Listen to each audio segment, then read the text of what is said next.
everybody.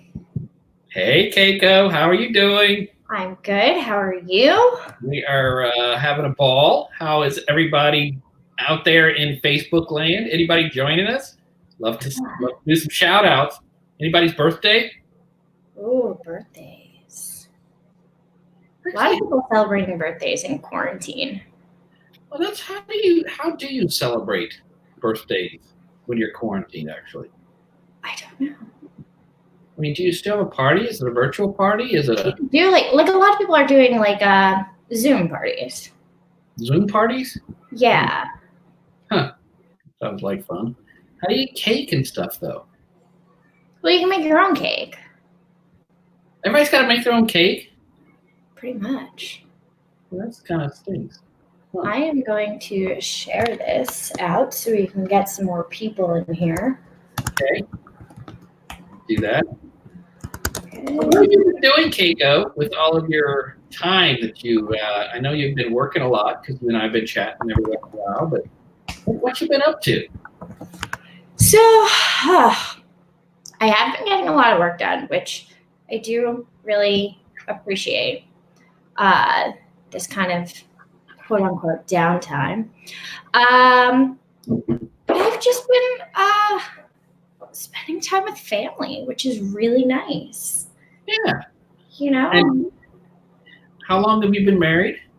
My 1-year anniversary is on Sunday. Congratulations. That's very cool. Thank you. How did you meet your husband? Oh gosh, that's a fun story. So, I was working in broadcast, and sorry, I'm also trying to record this at the same time. I was working in broadcast, so I started at a station in Quincy, Illinois, and I actually met my husband the very first day that I interviewed. And that's not what I wanted. Sorry. Was it love at first sight? So I met him the very first day that I interviewed, and we got to chatting. He actually thought I was annoying because I worked as a technical director. So people back there are like really quiet. They don't really talk much, and that's not me. So we met there, and the first thing I asked him was for his Hulu password. You asked for his Hulu password? Yeah, because I was new to the place. I didn't have any cable. I only had internet, and I really needed to finish the TV show. So I asked him for his Hulu password. He told me no. I told him he was rude, and then he walked away, and I turned to my coworker. I was like, wow, that Matt, he hates me. And then I kept referring to him as the boy with the pretty eyes. Oh. Yeah, that was my nickname for him because I couldn't remember his name. And then I kind of lured him in with red velvet Oreos. Red velvet Oreos? Yeah, have you ever had them? No, I have not. Oh my God, they're amazing. Really? You like red velvet cake? Yeah, oh yeah. Yeah, well, these are like little mini red velvet cakes. Oh. Who's Shalev? Shalev? Oh, Shalev. Oh, thank you. Look at you. Somebody thinks you're pretty. Oh, Brian Hawk from UA Pub is with us. Hey, how you doing, Brian? What's going on? Thank you for joining us. We are going to have the fundraiser later in the year, so be ready. After all this clears, we're coming back to the UA Pub, and I want you to make some popcorn for us, and we will have some, since we'll be in work time, some non-adult beverages, and we'll get this thing going again. So we'll be back with you, brother. So it wasn't love at first sight for either one of you? For you or?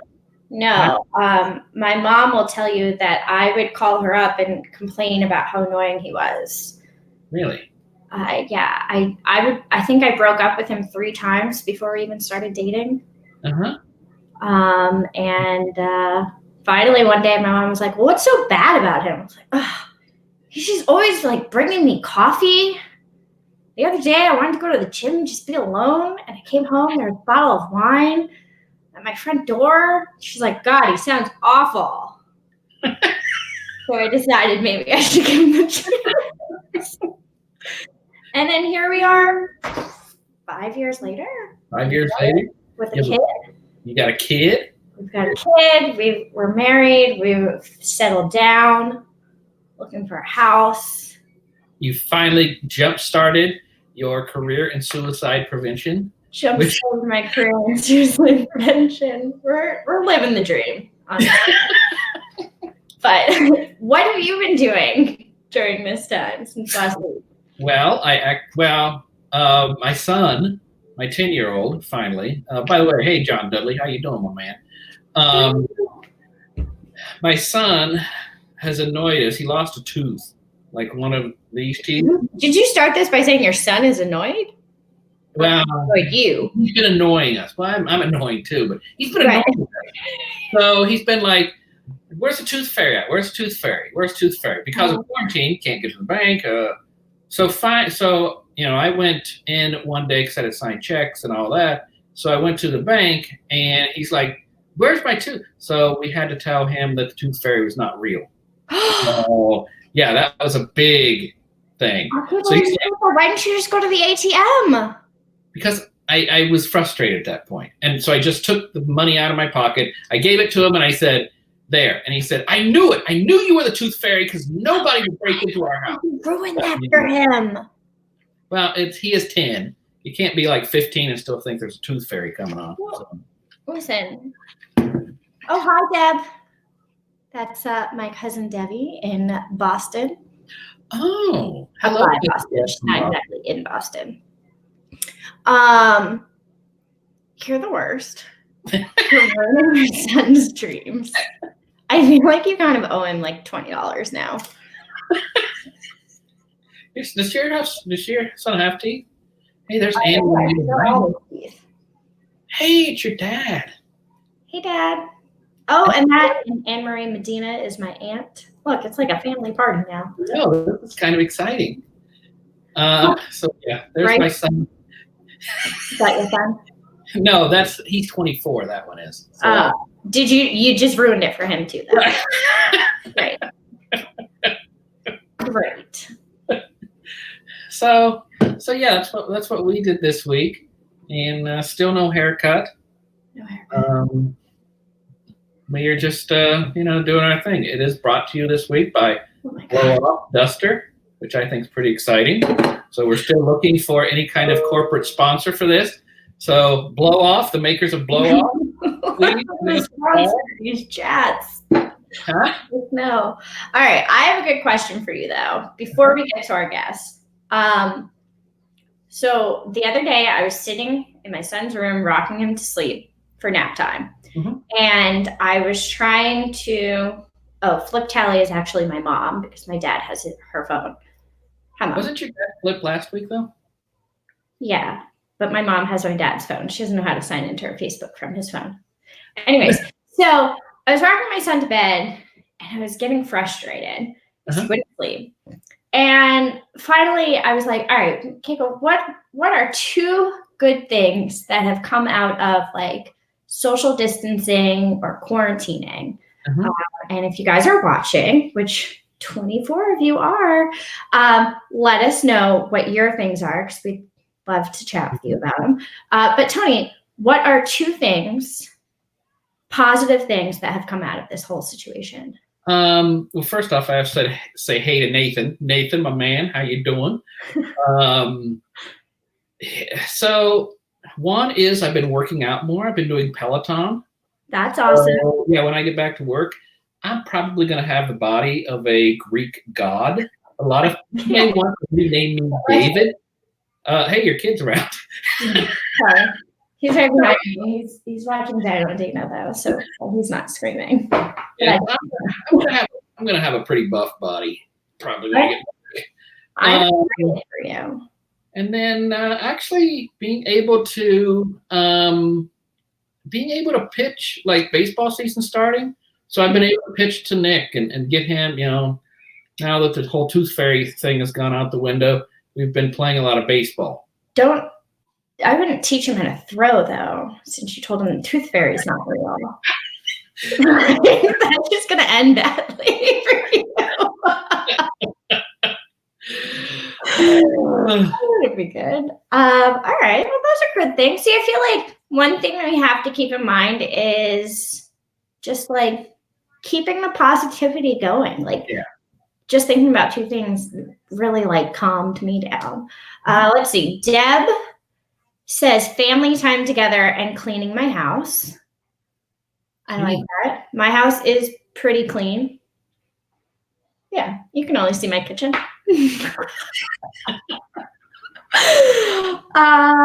Let's see. My mom says spending more quiet time with the TV off and listening to more music. I like that.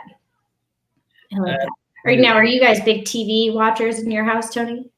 Yeah, and we watched, but the stuff I'm not ever going to suggest anything more to you because you blasted me on a conference call the other day about whatever that show. I said, hey, this is really good. Listen, I tried really hard to get into it. He's talking about the most dangerous animal alive, which is about the Zodiac killer, allegedly, the Zodiac killer's son. Mm-hmm. And I got to episode 3, and both me and my husband were like, no. Well, so we've got to, like, I don't fully trust your opinions anymore, but, like, I am willing to listen to them. Hey, your mom or your dad, whoever's flipped Tally right now, is going to spend more family time. So does that make you? That's one thing, like, we've all got to get used. We all got to like each other. Yeah. Jamie says my guitar playing will be better. Yeah. That's a good thing. If you can come and play for us, that would be lovely. Absolutely. You know what? At the next board meeting, Jamie, I would love for you to come in and play us a song to get us into the ambiance of the OSPF board meeting. I think that you play like "Don't Stop Believing" by Journey, and then we'll like make a dance to it. That'll be fun. I like that idea. Is that what you do with TikTok, though? What? Do you do dances? Is that what you do to TikTok, right? Dances? Okay. I don't dance. I took ballet when I was younger, and I quit. Mm-hmm. I got a TikTok because Mackenzie Stover, hi, see you're watching. She's one of the interns for us, and she said that I could learn dances. So I've been trying to learn TikTok dances, which I don't know if they're actual dances, but I don't show anyone them except for my husband, who then laughs at me. I'm like that person who would like go to the bars and dance like this. Yeah, you've danced like that in the office before, and that's I do. Yeah, that's something. Yeah. Gabe Howard. Gabe Howard is like a podcaster. Hello, Gabe. So good to see you, Gabe. Oh, Anne Marie, that's your cousin, right? No, Anne Marie is my aunt. Your aunt. She likes to lounge by the pool, listening to the wind and the birds. That does sound like. That's relaxing. She's got a beautiful backyard. I believe my uncle built it. Wow. Pool. There's some beautiful landscaping. She's in Texas. If any of us want to go for a road trip. Oh. My mom says I dance like Elaine from Seinfeld. Here's that show. Unpopular opinion. I hate Seinfeld. So. You don't like Seinfeld? Huh? You don't like Seinfeld? So, well, let's get back to your question. What are the 2 things you've done? You're doing? You're spending family time?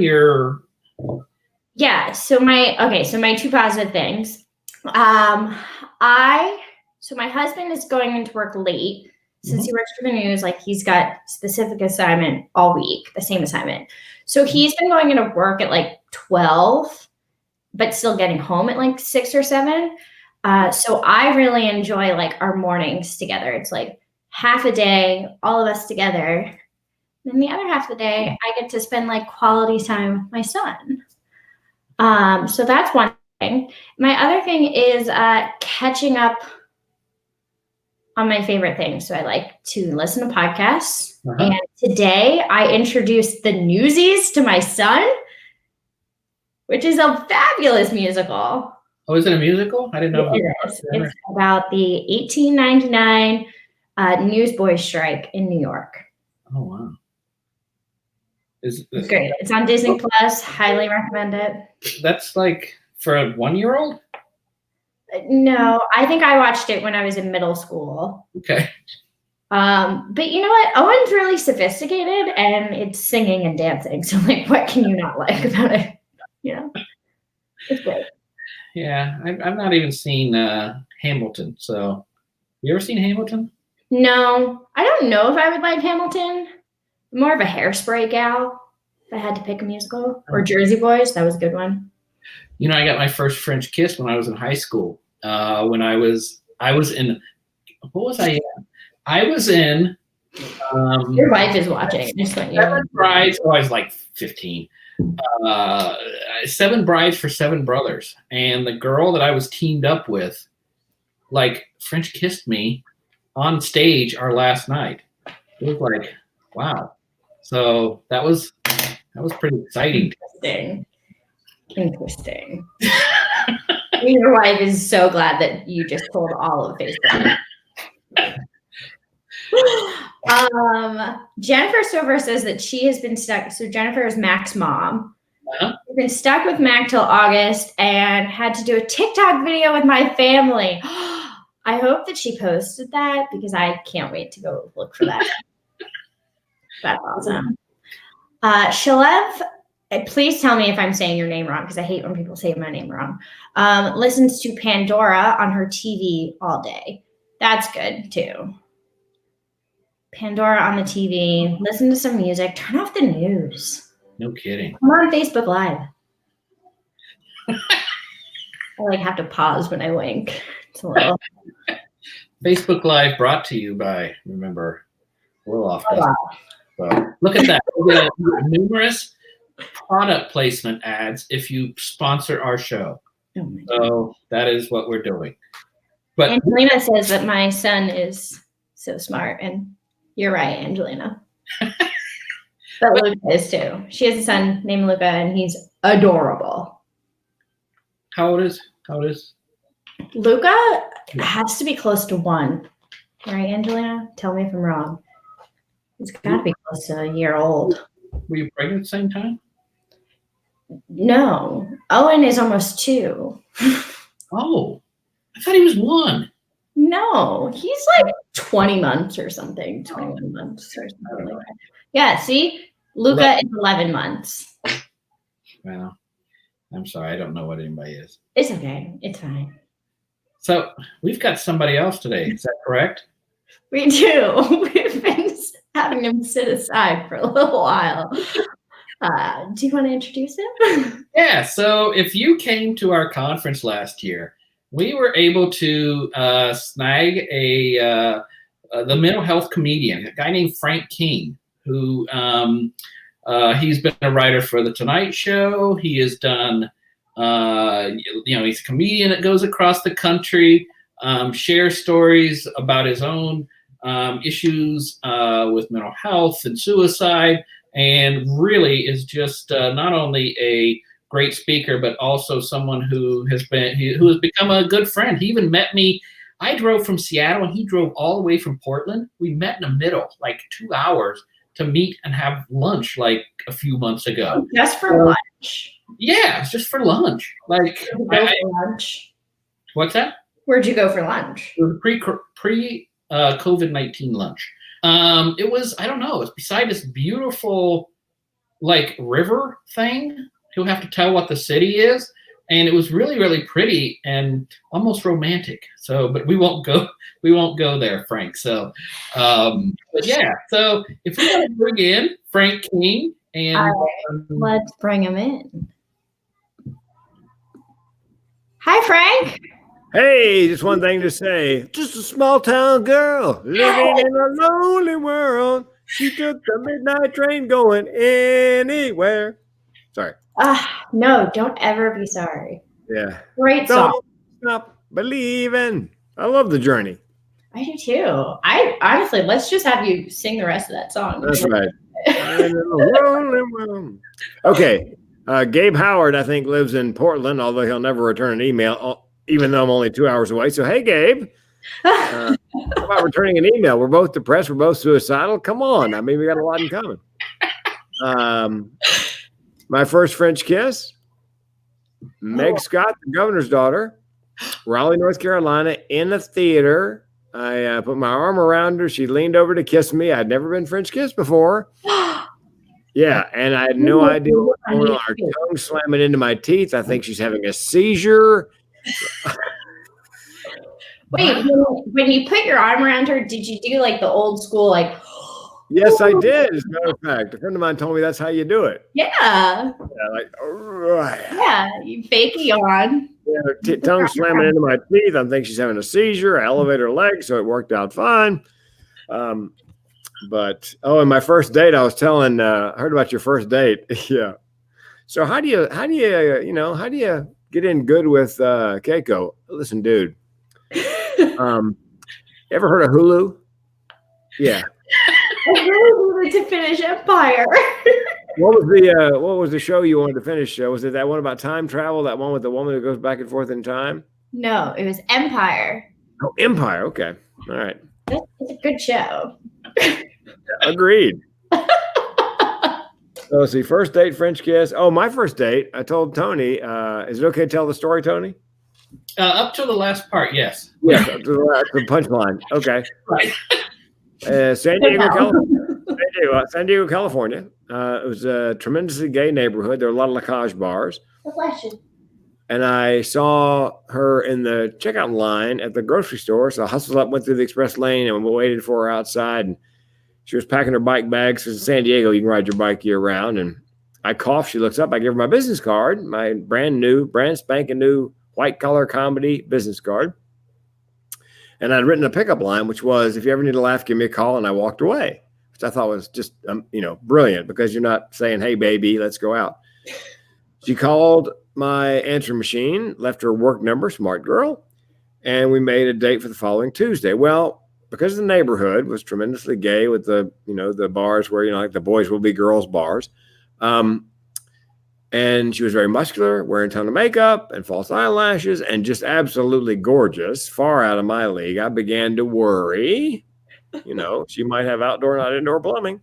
And so I told my roommate, if you don't hear from me by midnight, send the cops. Here's her address, because I'll be playing the crying game and losing. And 11:45, I said, can I borrow your phone? She hands me the phone. I called my roommate and said, it's a girl. So that was our first date. And we've been married 32 years. 32 years of marriage. Wow. Yeah, she was on the road with me during that monster comedy road trip. You guys know I was on the road doing stand-up for 2,629 nights in a row nonstop. No home, just post office box. Matter of fact, I opened up, worked with Dennis Miller in Columbus, Ohio at the Funny Bone. I opened up for Rosie O'Donnell, Ellen DeGeneres, Jerry Seinfeld, whose show I really like. Thank you, Keiko. Sorry. Adam Sandler, Kevin James, pretty much anybody who was anybody back in the day when they were just comics. So that was my. Do you have a favorite comic? I like. Let's see. There's a guy in England, Jimmy Carr, who is. I must tell you, if you go to YouTube, type in Jimmy Carr, know that he's very adult. Okay. And then there's a guy out of Boston, angry. Can't think, Ben something, I think. Anyway, it'll come to me before we get done, I'm sure. But yeah, and I growing up, I was a big Leno Letterman fan, so that's why I had the tie and the sport jacket, and I wore khakis, kind of that sort of late night host effect, topical jokes. Some of the one-nighters I played, beer bars, hotels, honky tonks, drunk idiots screaming, "Tell us some jokes we can dance to." I had to hand out a syllabus before I did my material. Yeah, or give them clues up front. Okay, look, Saddam Hussein runs Iraq. Just trust me on this, and then go into the joke, because otherwise they wouldn't understand the joke.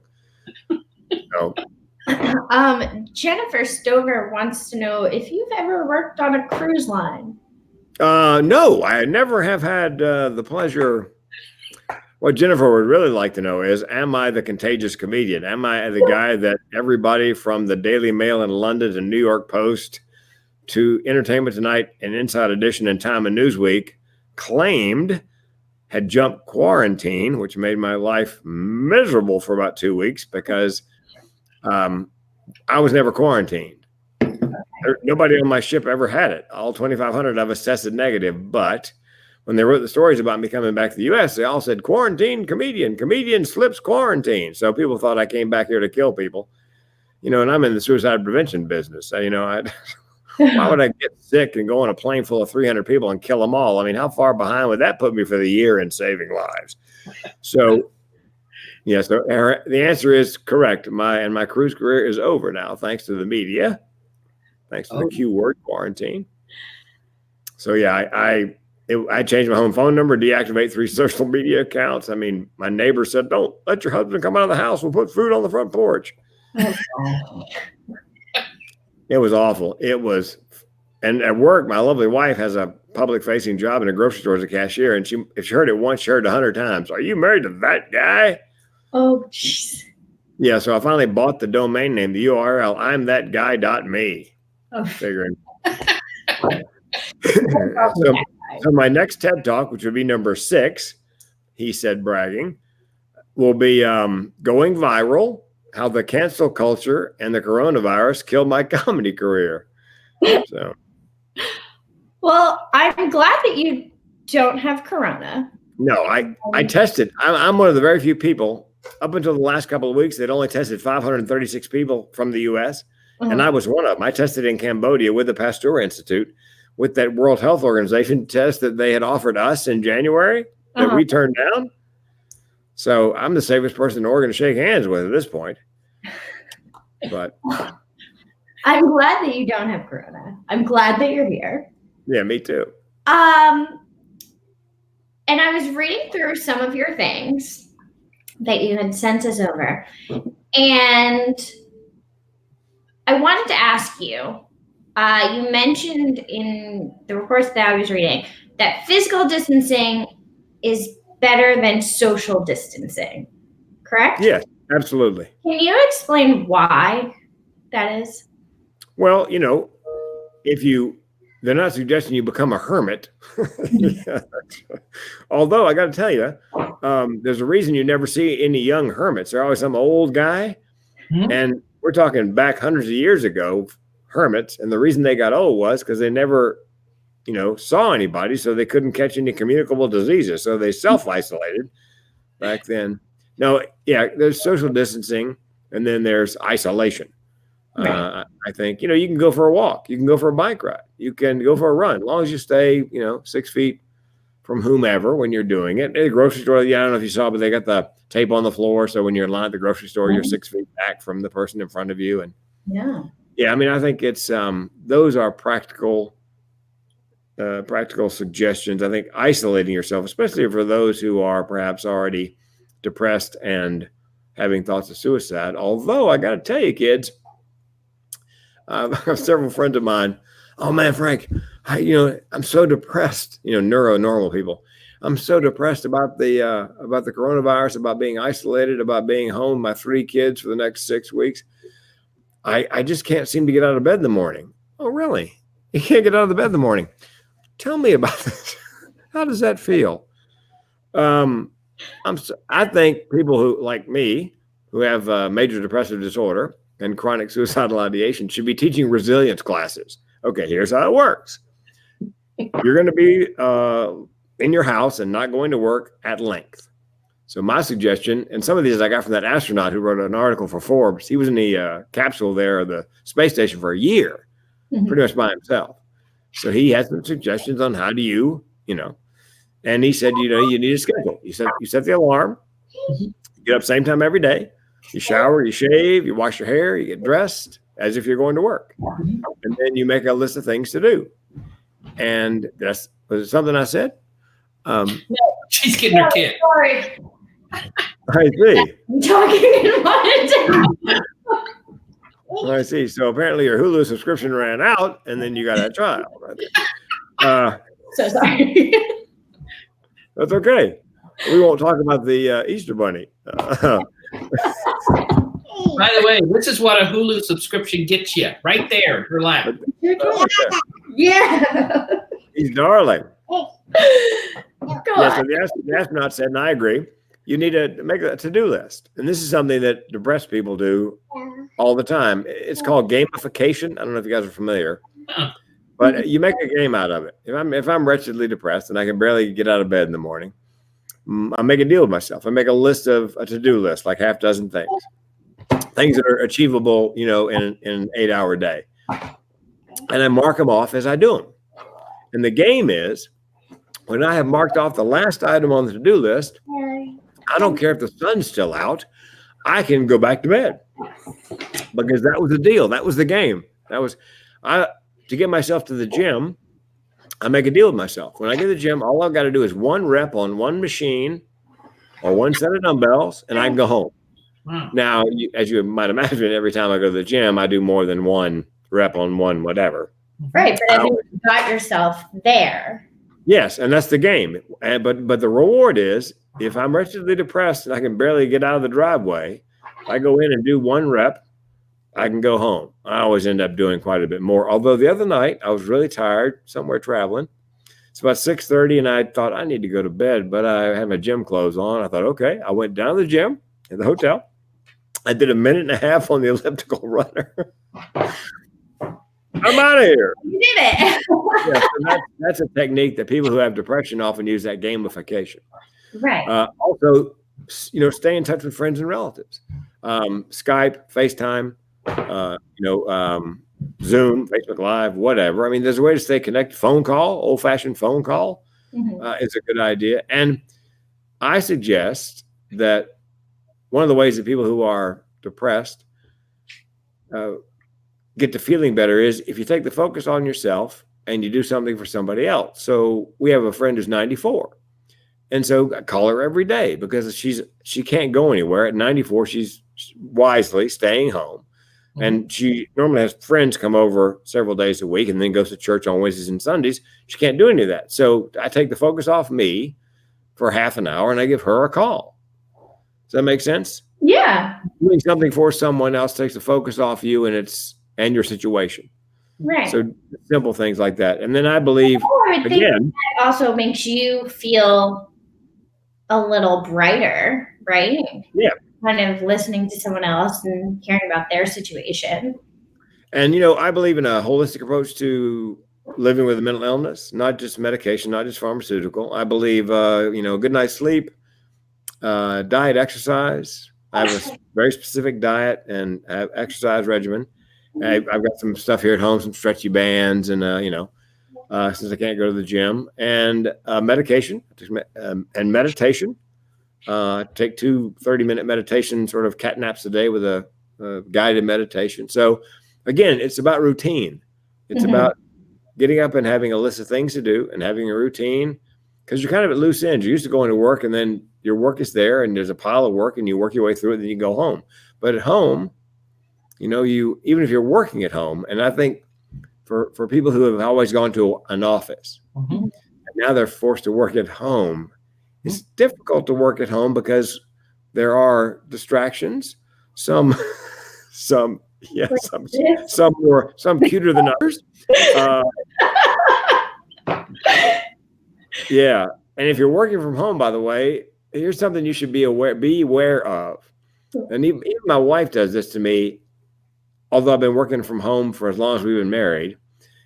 When you're working from home, people think you're not really at work. She'll ask me to do something and it's my work day.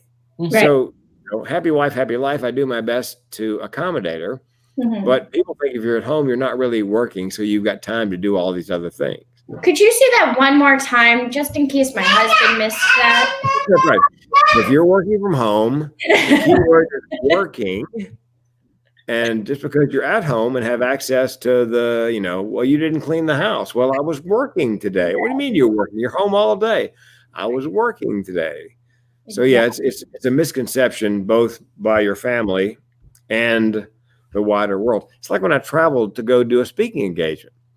Friends of mine go, I live in Chicago. Come on out and have dinner with the family and we'll go out partying. And I'm at work. Right. You know, I mean, Tony and I went to that restaurant on the, the Columbia River there. We had that kind of romantic date there on the overlooking the river. Very romantic. Yeah. I am hoping. But even then I was working. Mhm. You know what I mean? It wasn't, I wasn't, but people think if you get on a plane, you're on vacation somehow or other, or get in the car and drive 100 miles, you're on vacation. Sometimes I won't tell my friends or family I'm coming to town because I don't want to feel the pressure of, well, you're in town, come on over. Well, Right. I'm preparing for the keynote. I'm decompressing from the keynote. You know, I mean, I've got to fly in, fly out. Mm-hmm.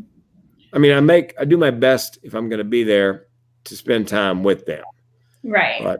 But I am actually working, and at home I am actually. I mean, look, I'm wearing my jacket and tie. You are much more dressed up than Tony is today. Yeah, Tony's wearing pants. Look at him. Michelle says that she gives herself permission to work a little slower and give herself some grace if her son distracts her for a while. Work still ends up getting done in the end. I think the whole working from home thing is a big transition. I know Tony was discussing with me how weird it feels. Mm-hmm. Yes, and work doesn't stop. And you know, there's it's not like you just were at the office and they said, hey, why don't you go work at home? Right. I mean, there's in this situation, there's uncertainty and frustration and loneliness if you're used to working as a team. That's another thing I recommend. If you're part of a team at your work, you know, you should be Zooming for work purposes. But I think you should get together once a week for like a virtual cup of coffee for half an hour, just to sit on the Zoom and shoot the breeze as you would in the break room. Right. Yeah. I like that. I know a few people who have been doing, I've seen it online, like virtual happy hours. Yep. I'm going to be doing a virtual martini thing with a friend of mine. I'm going to come on and do 5 minutes of comedy. They got a guy in Australia who makes the world's best martini. He's coming on to teach how to make a martini. And they've got 1,000 people signed up for this 20-minute Zoom call. Yeah, that's cool. And, you know, there's also the risk of boredom. You know, you get your work done, and then what? Yeah. Then it's cocktail time somewhere. Yeah, that is an issue. And I've got a young friend who I believe will be on your Facebook Live in weeks to come, Hafsa Ahmad, who is at home. Yeah, she's 30 years old. She's home with her folks. Okay. Which I think last time she called me, she goes, I had to go for a walk. Because, you know, she lives at home with them because she's finishing up her master's, and she's looking very much forward to finishing and moving out on her own. But, you know, in this situation, I mean, she was living at home anyway, but she wasn't stuck at home anyway. Right. Because she's a comedian as well. So she was out every night at a comedy club doing an open mic or whatever. And you know, sometimes even with your loved ones, a little too much closeness. Yeah. Now, you guys talked about earlier when you guys were chatting back and forth that you limit the amount of time you spend watching news or on the internet, you know, looking at the news. And what I do in its place is, because I like to have something going in the background all day long. Me too. I've been binge watching Law and Order SVU. You know, it's kind of mindless. You don't have to pay that close attention. You kind of know what's going to happen. You know, somebody gets killed, and they think it's one guy who did it. Turns out it's another guy who did it. And there's usually an ending where justice is served. And so I just, rather than have MSNBC or CNN rolling in the background all day, especially if you have kids at home. Because, you know, people I don't think understand how much kids pick up. If you have the TV going all day long and it's the news and they're talking about death and dying, and the U.S. has just exceeded the death toll of Italy and China, and you know it's going to be unnerving and unnerving for adults. I mean, if you have PTSD and you're getting all this negative input, it can you know, it cause nightmares and it cause flashbacks, and it's and focus on the good news. I just sent an email. No, just did a LinkedIn, Facebook, and a Twitter moments before we got on this call, and I sent out a note. It was an article that said the stimulus bill passed, because I've got a lot of friends in the gig economy, and in the stimulus bill, for the first time ever, if you're an Uber driver or a comedian or a speaker or you know, an artist or an independent plumber or contractor, you can get unemployment from the state in which you live. In some states it's 13 weeks. Oregon happens to be 26. And the federal government's going to kick in $600 on top of that for the first 4 months. And then they're going to extend the unemployment, no matter what state you're in, for the 13 weeks. So people are going to be getting, you know, people who are in the gig economy, Uber drivers or whatever, are going to get at least 26 weeks of unemployment, 4 months of that with the extra 6. Some of us, like here in Oregon, it's going to be 39 weeks. So that really takes the pressure off. I think people who are, you know, wondering, lost contracts. Most of my stuff postponed. But there are other people who, you know, their contracts just canceled. Speakers, a friend of mine's comedian. He got the entire year's canceled. He had shows all the way through December. None of them are going to happen. Right. So I try to focus on the good news like that. And there are people who called me and texted me and Facebook messaged me. Man, I had no idea there were going to be benefits for the you know, those of us in the gig economy. So I made their day. Yeah. I was actually talking to Tony about that earlier, and I was saying, like, you know, I was getting frustrated with my son the other day, and I sat there and was like, what are 2 good things that have come out from all of this? Because with the news, and then you go out in public, if you are, like, it's so negative and it just weighs down. So what would be 2 positive things for you that have come out from all of this? Well, I've begun to offer all my keynotes as virtual presentations. Oh. And what's going to happen once the world returns to its senses is now I will have the availability. Somebody calls me up, you know, and I quote my fee. And they go, we don't have that. We got about half that. Well, for half that, I can do it virtually. We'll do a Zoom or a StreamYard. And, you know, there's a chat box. You know, do Q&A at the end. So that I think the people will have figured out they don't always have to get together physically. You know, you can do an entire conference from the main stage keynotes all the way through all the breakout sessions virtually. Yeah. So you got a group that doesn't want to rent a hotel, you know, venue and pay the caterer and whatever. I'm doing one next week where I'm going to do an hour of suicide prevention, CE. They're going to take a break and do a virtual vendor showcase exhibit hall. And I'm going to do another hour. They can take a break and they're going to go back to the virtual exhibit hall with the vendors. And then I'll finish up with another half an hour plus half hour Q&A. So it's almost as if, I mean, you could even do the awards banquet virtually. You have to mail the hardware, you know, the trophies. Right. But I think that for me will be a plus. It give me another way to speak to a group that doesn't have, you know, as much money as I charge, but they still get the same information. That's awesome. What's one other thing? Well, my wife works in a grocery store and they bumped her hourly by $2. Oh. Because, you know, the line never ends. Right. You know, on an ordinary day, you know, you take a break, you get lunch. Plus, she's exposed to 300, 350 people a day. And she's sort of on edge waiting for the moment when somebody gives it to her. And by the way, the feds in that stimulus bill, and I shared this earlier with LinkedIn, they included 80 hours of sick pay. So if you're out of PTO and vacation and whatever, or you still have some of that left, the federal government's going to pay you 80 hours worth of, which is basically 2 weeks, to either take care of yourself at home or take care of a loved one at home who has the virus. Wow. Before you have to tap your vacation with PTO. So I think that the fact that the government has stepped in and, you know, free testing, 80 hours of sick leave, first time ever. I didn't know the gig economy was a third of the economy. Uber drivers and Lyft drivers and comedians and speakers. It turns out that's a third of the economy nowadays. So I think the second thing that good that came out of it was they've recognized just how valuable that slice of the economy is. Right. And plus, you know, I love my family and people are getting to spend family time together. That was something that a lot of our viewers commented and said that they're doing. Yeah, I mean, they're being forced together.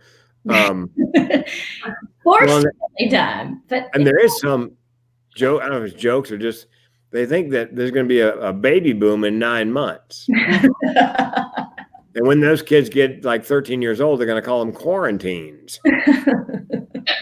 Because, or the C generation for Corona. So.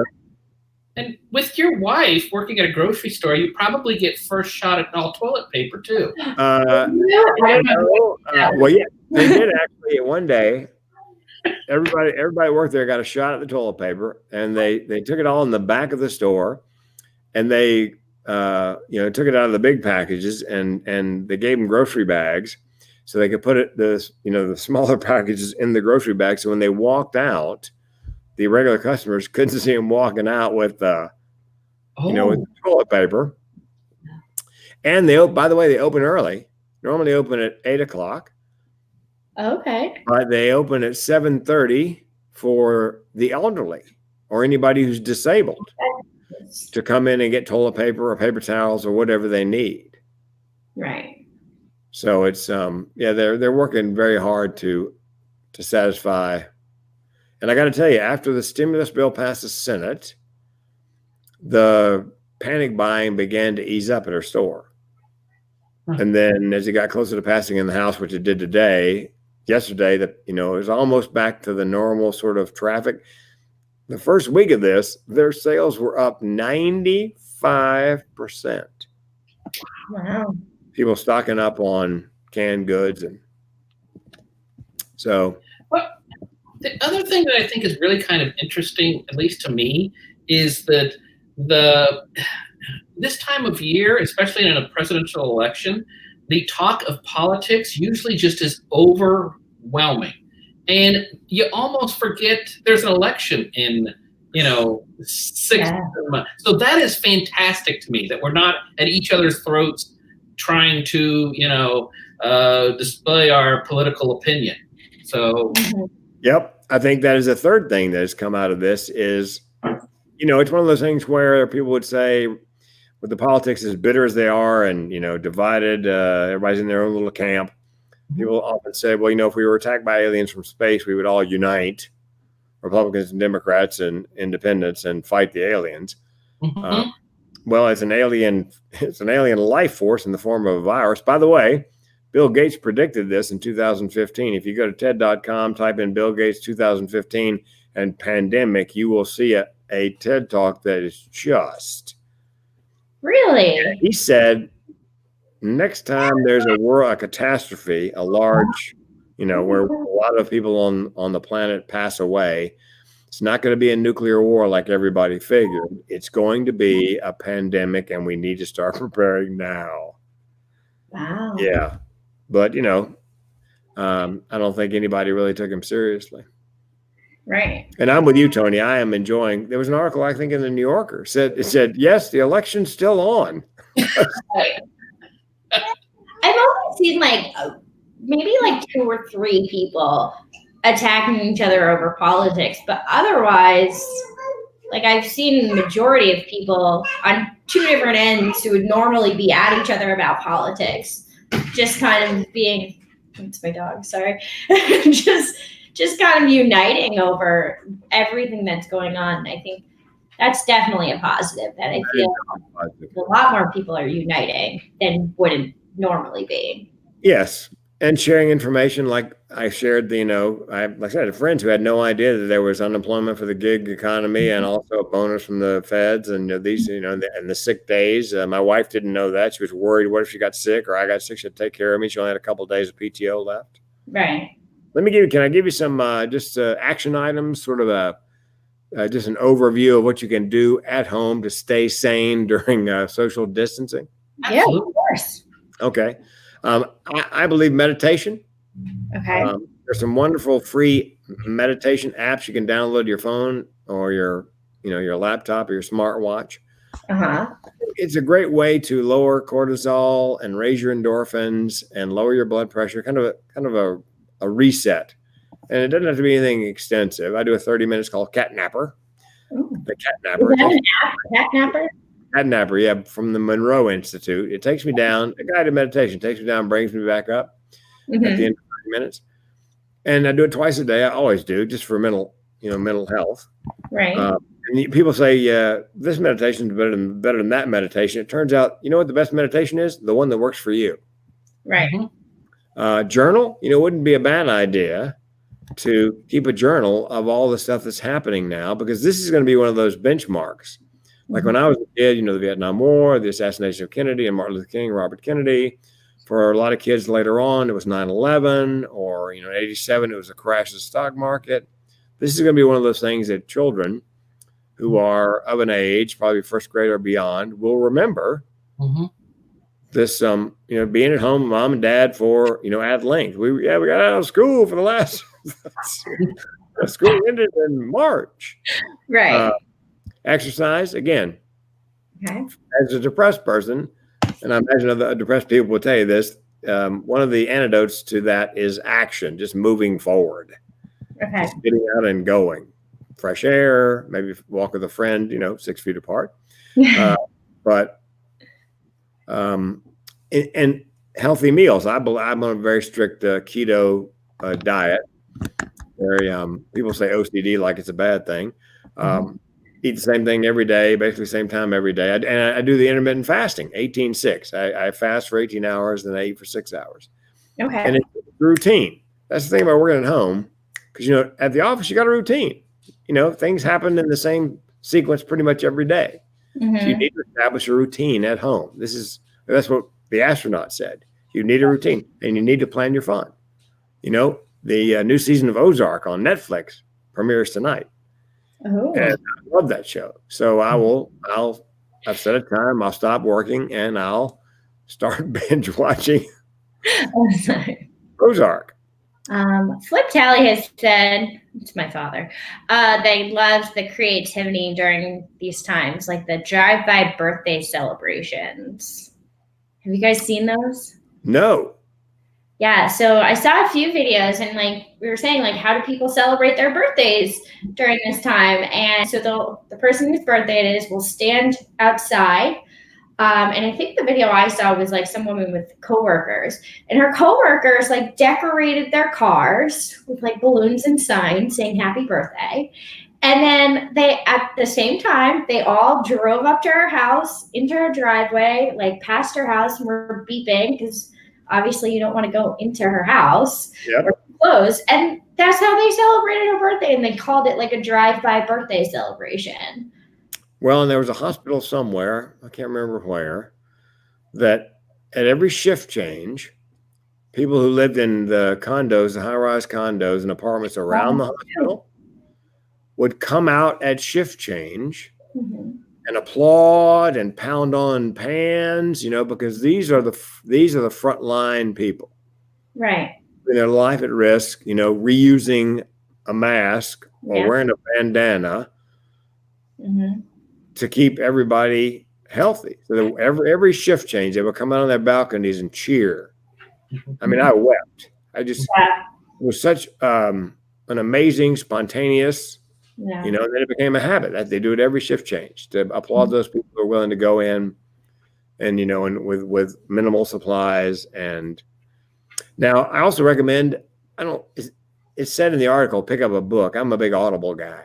Okay. So I've got a bunch of books on Audible that I've never had, time to listen to. So I will listen, and I like to do it, when you're cutting the grass, when you're washing the dishes, when you're doing sort of mundane, mindless things. Slap on the headset and listen to a great Grisham or, Baldacci or whatever. Favorite book? Me, I love the police procedurals.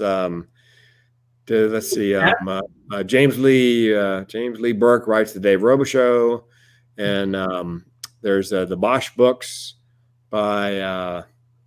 He wrote the Lincoln Lawyer and the Bosch books. McConnell, I think.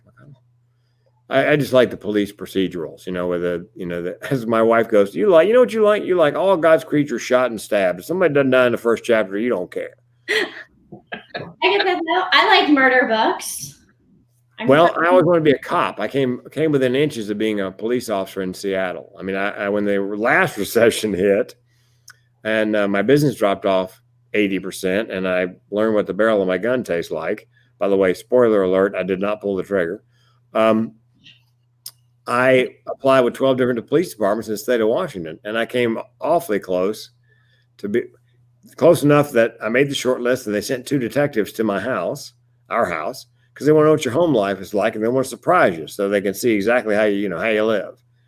Right. So I'm on a boat somewhere and knock on the door first thing Monday morning, 8 o'clock. My wife swings the door open, and this is her sense of humor. Oh, look at this. 2 detectives at my front door on a Monday morning at 8 o'clock, just like old times. Come on in. That's my lovely wife. And then they told her near the end of the interview that every Seattle police officer gets $1 million in life insurance. Do you have any questions, Mrs. King? And she said, yes, I do have a question. And they said, what is it? She goes, $1 million? And they said, yes. And she says, does he have to wear the bulletproof vest? So I would recommend a good book, maybe a hobby or an overlooked hobby, something you just don't have time for. Right. And I'm going to do this. There's a woman called the Fly Lady. She's all about cleaning up and organizing. And she does it in 15-minute segments. You pick a drawer. Okay. And you work on that drawer for 15 minutes and you stop. And you take like a Marie Kondo. Say again? She like a Marie Kondo. Yes, where she, here's how you can get the house cleaned. It's going to take a while, but if you think I'm going to clean the whole house, it's just overwhelming. Right. And that's another thing that people with depression, I suggest they do, is divide it into digestible chunks. Mm-hmm. I call it 30 half-hour power. Okay. I can do just about anything for half an hour. Mm-hmm. So on that to-do list of mine, I'll work a half an hour on number 1. I actually set an alarm on my phone. When it dings, I work a half an hour on item number 2. And then 3, 4, 5, and 6. And then once I get done with a half an hour on 6, I rotate back to number 1. And I do that until each one is done. Because I can, like taxes. If you said, I'm going to do my taxes today, it could take hours. Mm-hmm. But if you do it a half an hour and then go to something else, cut the grass, come back, do another half an hour, go do something else, work on the garage, it's a lot easier. You can pretty much do anything for about a half an hour. And there's got to be some science to like making lists and like checking things off. Yes, I am. I don't know why I do that when I small victories. My aunt would tell you, who knew me all my life. She goes, "You came out of the womb making a list. Come down the birth canal." That's right. Yeah. Dr. Strap, take a breath. There's something satisfying about making a list and then checking things off. I agree. And last but not least, and we talked about this earlier, diet. We talked about that, and sleep. Sleep. The astronaut said, go to bed roughly the same time every night, set an alarm, get up the same time every day. Again, you're setting a routine, because what's missing at home is that routine or those routines. Right. And there's comfort in a routine. Right. Absolutely. You talked about cleaning. By the way, the segment is brought to us by Lemon Pledge. So, I thought it was brought to us by Glow Off. But that last segment. Okay. Let me back up just a second for those of us who are listening for the first time. Can you slowly say the name of that sponsor again? Lemon Pledge? No, silly. The blow off. Duster. Pop? It's a duster. One of those things. Oh, okay. Yeah, I just, I kept hearing it and I'm like, it can't be. It just, don't get me wrong, it's a big seller, but oh God. We have no sponsors for this show. So I'm trying one. Not gonna have any more a couple of other suggestions. Yeah. My health insurance, the hospital I go to for my heart surgery and my primary care is there. They have a portal.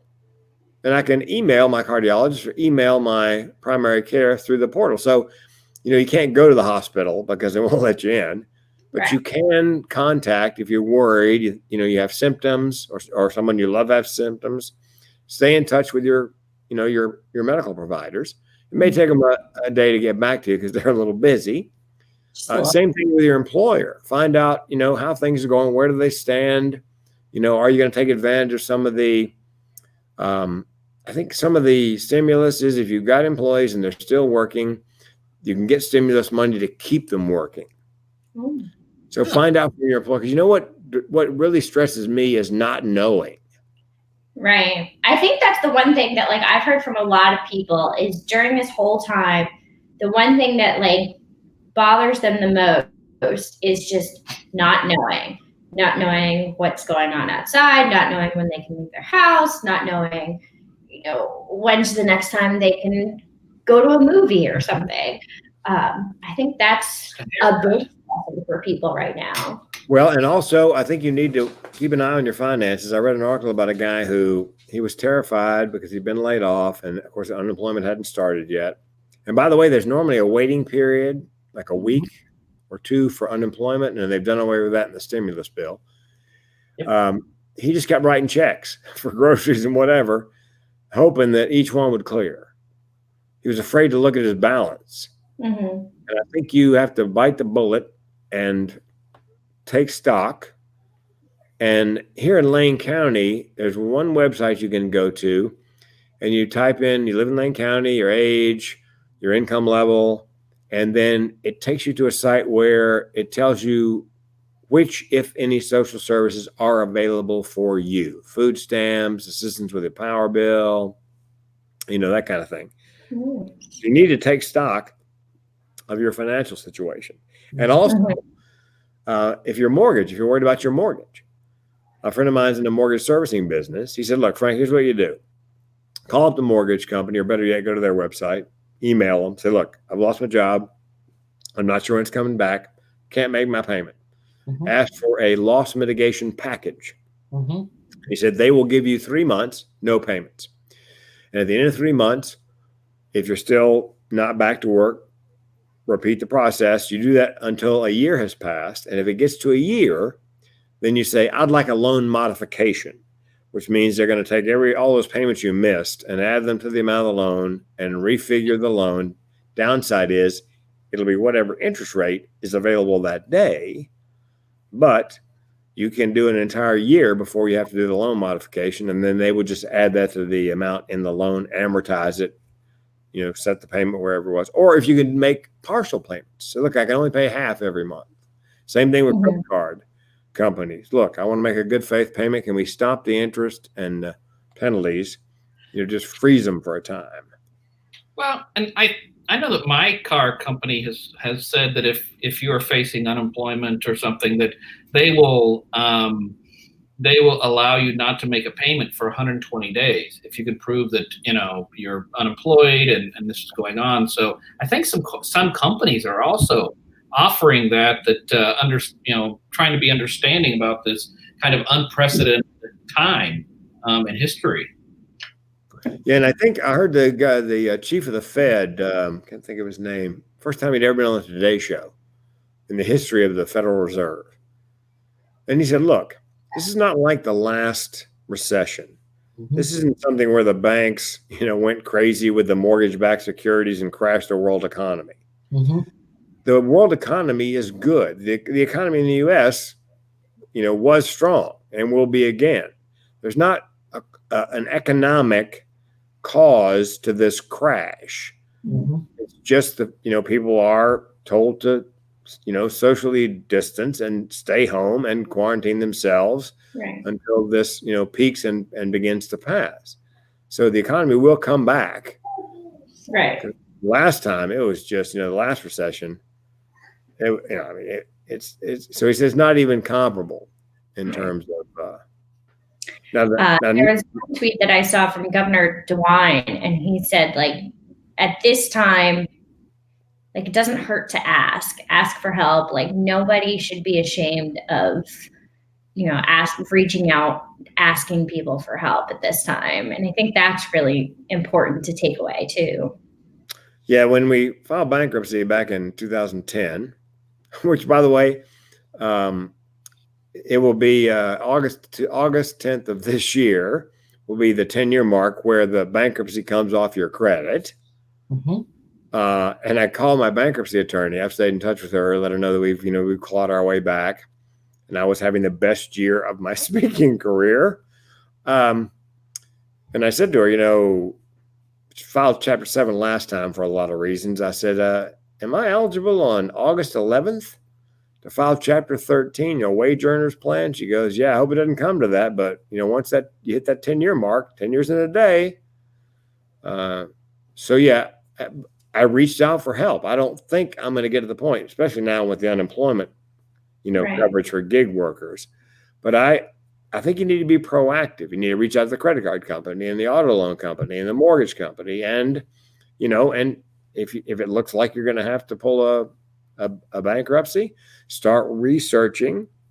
Right. And before the recession in 2008, 9, 10, bankruptcy when I was growing up was it was just really, nobody wanted to admit they'd ever gone bankrupt. Mm-hmm. Like a moral failing and a character flaw. And after 2010, almost every time I mention somebody, yeah, I pulled a bankruptcy, and they go, yeah, me too. Yeah, me too. It sort of took the heinous off. It's just another financial instrument if you need it. Right. Yeah. But you have to face your financial situation before you can make a call like that. Maybe you can just negotiate with your creditors and avoid it. Right. And I would suggest that if you can avoid it, avoid it. Right. I think what's nice is like right now, people understand whether you're in a business meeting or trying to do a Facebook Live and your son wants to talk to you.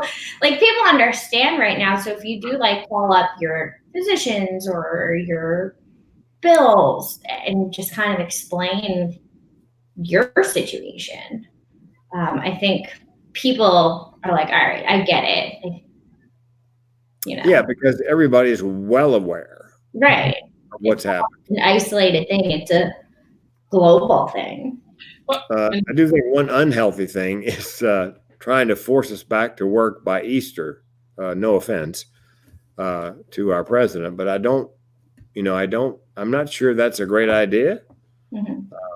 Given what the Fauci and the other experts have said about the cycle, the graph, right, where it peaks, and I think I understand why he would like that to happen. Let's get back to work, and that's a good thought.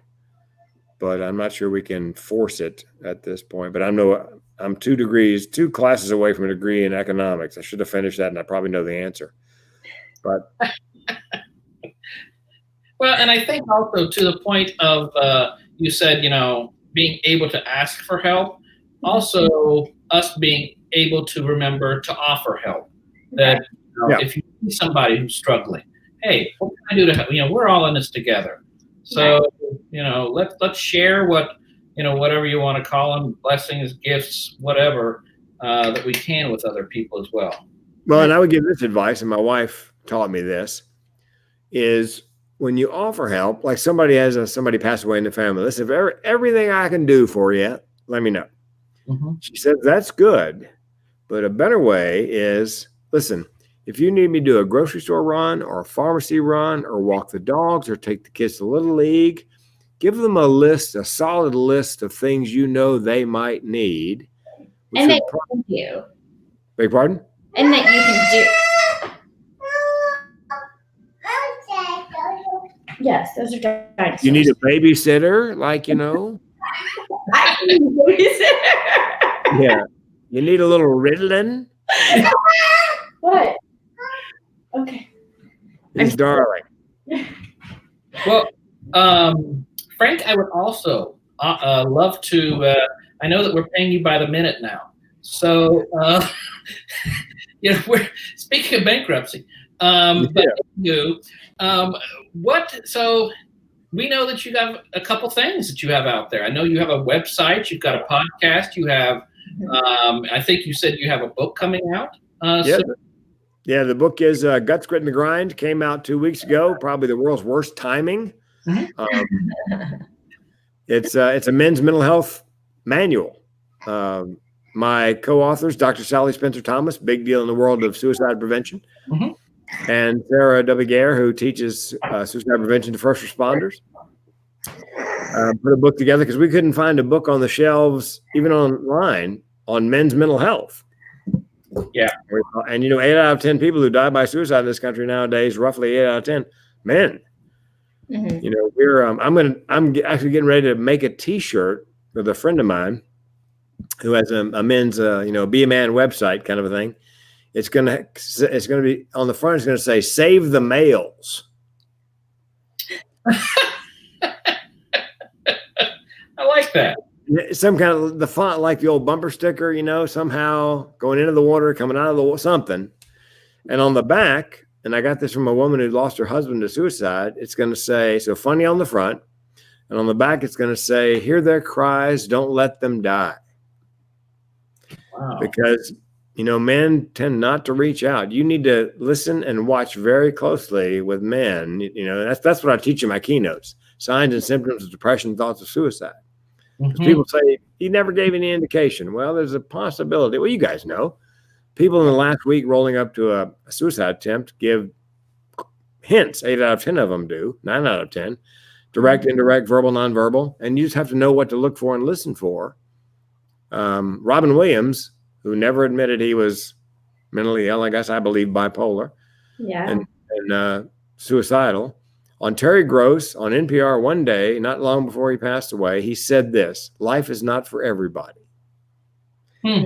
That may have been him tossing out a hint that he was going to end it. Right. So you just have to know what to look for. Because we're an endangered species, practically. Well, and that brings up a good point because, earlier today I was on a conference call with the Ohio Farm Bureau, the Department of Agriculture, talking about farmer suicide. And so it's not just, guys that, that we think, oh, they're having issues. It's those guys as well who don't say anything, who are, these kind of traditional types of guys who are also struggling out there. Is that right? Yes, actually, and construction, number one at-risk occupation for suicide, male heavy, tough guys, don't seek help. It goes like this, at least the last study I read: construction, mining, excavation, fishing, farming, forestry, and then you get into the white-collar dentist, veterinarian, physician. The farmers I have been after since I started doing this in 2014, and I've had people at a state farm bureau, say that they thought it was inappropriate for me to call and suggest that I might speak to the young farmers and ranchers or the entire group on preventing farmer suicide. Right. So they aren't at the place, or at least they weren't at the place where they're willing and ready to do something about it. The dentists are, veterinarians are, physicians are. One physician dies every day in the U.S. And construction, they're foursquare. All OSHA came out with a suicide prevention protocol and curriculum. Finally, OSHA is all about prevention. And somebody said, look, we work on prevention of falling off ladders. And, I think we might want to, do something on suicide prevention because it's such a big problem in male heavy industries. So. Yeah, we're blessed in this state to have that conversation with so many among our farm community, including even the agricultural lenders in our state are actively involved in how can we help these guys so they don't feel that suicide is the only option that they have to get out of whatever situation they're in. So. And farmers generally solitary, oftentimes work by themselves. Spouse oftentimes has another job in the in the regular economy, and between the weather and commodities prices are way down. I think farm income's like half what it was in 2012, and it's just a vicious cycle. And unfortunately, some decide that the only way to solve the problem. Yeah. What is your podcast? Oh, well, that's with Zara Khan, who's also Hafsa Ahmad. It's called the Suicide Prevention Punchline, named after the Suicide Prevention Lifeline because so many comedians die by suicide. Oh. We have comedians on, and we have clinicians on, and ordinary citizens who live with mental illness, and how they're coping. How are you coping? That kind of a thing. And we have a couple dozen episodes in the can. And you can get that on your like I know Apple, your podcast network, or any of it's on all the platforms. Google Podcast, iTunes. I'm trying to think what the big one is. iHeart. Mm-hmm. Just type in Suicide Prevention Punchline, and as you might imagine, it's good information, but we're comedians, so there's funny along the way. Yes. A little dark sometimes, but yeah, I told somebody some friend of mine, I said, look, if the thing goes, if this problem continues financially, I'm eligible for Social Security. I'm 63 and a half. I said, I may have to pull the trigger. And the guy goes, listen, can we pick another metaphor for you? That's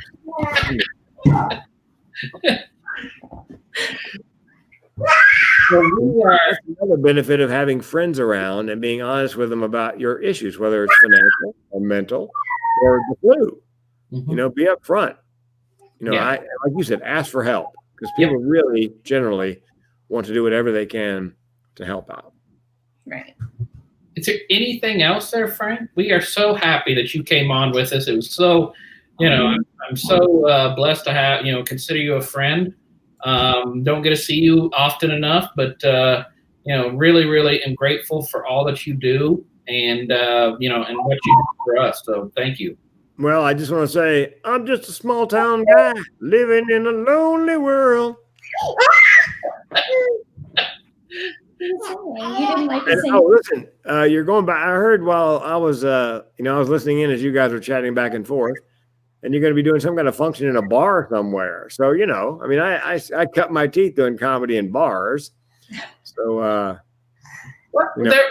there's a bar owner, Brian, and the manager of the Texas Roadhouse want to have a fundraiser for us. They had.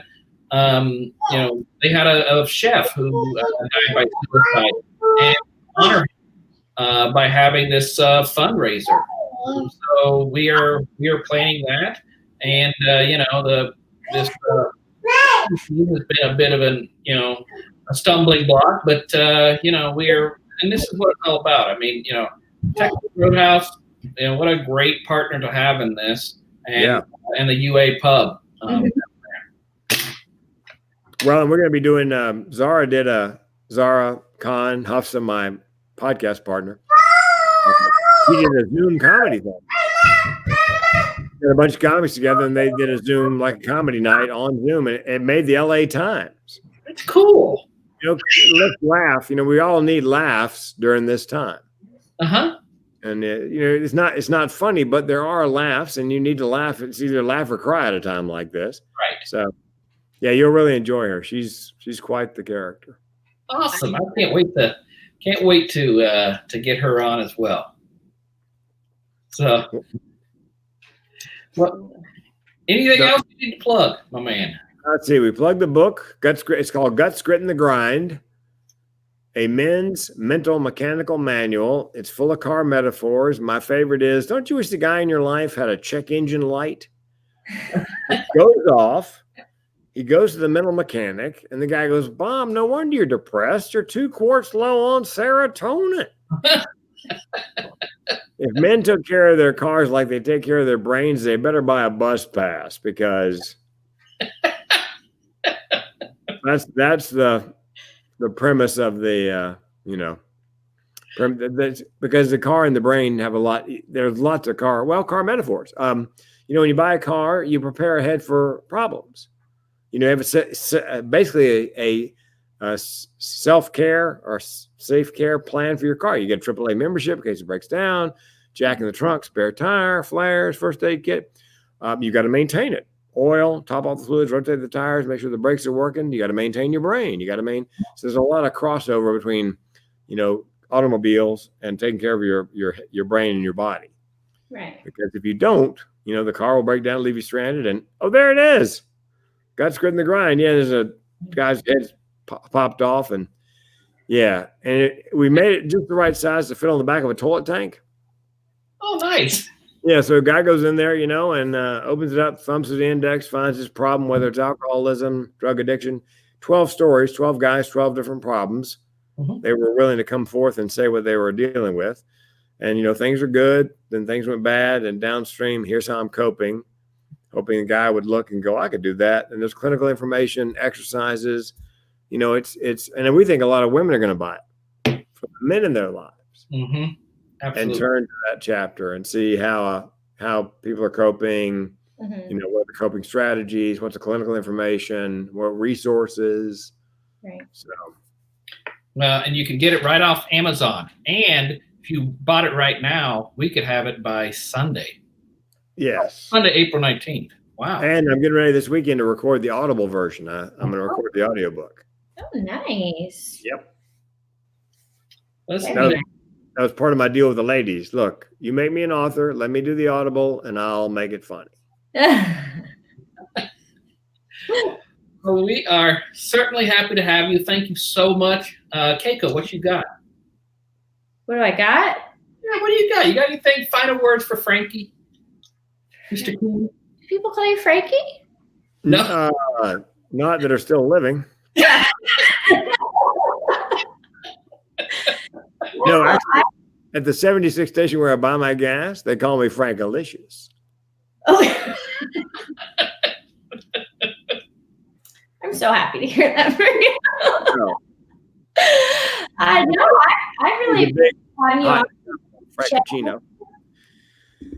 No, it's I was trying to think if I had any gigs coming up, but I don't. They're all, moving to the fall. So no one would be allowed to go see it anyways, right? yeah, now. somebody said to me, are you open next week? I go, I'm open until January.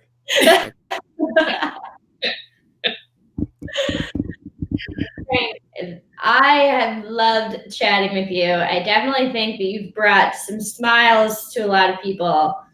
And I feel like that's the whole point. Well, and I think you guys are doing a service, and a lot of people are doing this, having these sorts of meetings, with the people you guys, I guess your fans are tuned in.